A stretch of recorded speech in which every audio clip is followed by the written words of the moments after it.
কেউ কয় গোয়াভা, কেউ কয় গোয়েভা। তো আমরা আজকে এটা গোয়েভা বলবো, গোয়েভা। হ্যাঁ, তারপরে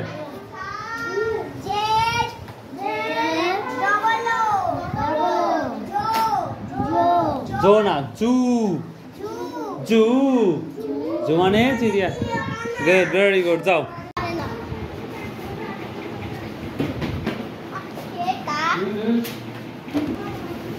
লোকনাথ আস্তে ধীরে, আস্তে ধীরে। জোরে লিখলে হবে না কিন্তু, আস্তে ধীরে লিখতে হবে।